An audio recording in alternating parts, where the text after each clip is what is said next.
Intensely focused attention. Did I mention that I'm in another dimension? I can't keep pretending that my mind's not ascending. Past it, it's lending. It's not borrowing. Leader or a following. That I make myself mad enough so I can grab the task at hand and then make it mine. I know my mind is working for me over time, so I guess I've got to unwind and slowly redesign my life to my design. Ooh. Hey there guys, how's it going? My name is Sumedh Chatterjee from the Flow Zone Academy, and I'm a flow state coach, which means that I help you feel better and perform better. Today I want to start a new series about flow triggers. Now there are many flow triggers. In this particular episode, I'm going to be speaking about intensely focused attention. The first flow trigger. So the first thing to understand is that intensely focused attention is a psychological trigger, which means it's in your psyche. The other kinds of flow triggers are environmental triggers, group or social flow triggers, as well as creativity, which is a flow trigger by itself. So in this video, we'll be talking about the psychological trigger of intensely focused attention. The first thing to understand is we live in an attention economy. What we pay attention to, we pay money to. So social media is distracting you in order to make money from you. You've got to understand this. There's different noises in the environment that can be distractions. There's maybe different colleagues or work people that you're distracted by. There might be a state of overwhelm that you get into that distracts you. Or you could be addicted to Facebook, Instagram, all these things, social media, that gets you distracted in a particular direction. Let's start to understand that flow triggers are the preconditions that lead to the flow experience. What are some ways to focus? In the education system, they tell you to focus, they don't tell you how to focus. Okay? So I want to give you some tools to work for you right now. Because we live in an ADD culture. Not that the fact that you have ADHD, but the fact that this culture, this world, this society will make you ADHD with all of its distractions. In the 21st century, our attention span is like, 7 seconds or so? Like a goldfish attention span? First thing to note is eliminate all distractions, internal and external. Internal, meaning you have a lot of thoughts, a lot of things going on inside of you. If you start journaling or meditating or having a mindfulness practice or a breathwork practice or an ecstatic dance practice, what that will do is it will slowly start to process your emotions from very reactive to being proactive with them and being able to respond to emotions. The external distractions that are there might be like someone knocks on the door or you get a text message, all of these little things. So creating the preconditions beforehand when you step into the deep flow, the deep now, deep focus. So switching your phone on silent mode or airplane mode or switching it off completely and keeping it in a separate room somewhere to charge can be very beneficial. As well as giving yourself an uninterrupted block of time. I call this the flow block. So if you block it on your calendar and use something like the Pomodoro Method, look this up, the Pomodoro Method of working 25 to 30 minutes and then having a 5-minute break and then going back into working that half an hour again.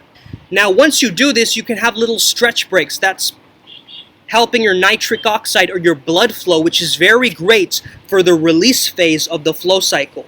So giving yourself stretch breaks, we used to have this in my master's program. We used to have yogis there. So, we had little stretch breaks that gave us that intensely focused attention back. And we were back in the zone as soon as we ended that stretch break. So a little bit of movement in those little breaks that you have instead of going and watching a show or something where you're sitting on your butt. Instead of that, if you're moving around or you're doing push-ups and you're getting the blood flow back into your body, it's going to put you back into focus again. I also love splashing water right here, which is a fatigue point, as well as on my face, okay? So what are some ways to focus? First thing to understand is stress. Having a tiny bit of stress or arousal that gets you to stay focused. There's something called the Yerkes-Dodson bell curve. You can look this up. Okay, basically it says that you need a little bit of stress in order for you to stay focused. Like right before an exam, if you had no stress, you wouldn't even feel like working or studying, right? Having that tiny bit of stress and having some kind of due date to look forward to, it gives you that intensely focused attention. Second thing is leverage. Let's say you pay your friend and you don't get up in the morning. You pay your friend when you get distracted again, right? You have a leverage there. You don't want to lose money. You have something to lose or something to gain. Okay, you're giving yourself reward or punishment. You're using the Pavlovian method in that sense. Third thing is urgency.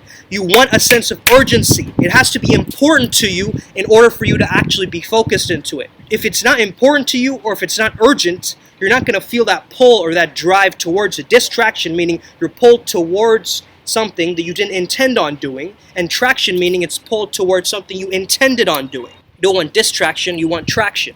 So when you say you're going to do something, do it and build that urgency towards it. Lastly, you want to create an anchor. Like right before I begin these videos, I clap my hands. That's an anchor for me. Or a muscle up in order to build focus as a skill set. What do I mean like a muscle up? Focus is like a muscle. You have to train it.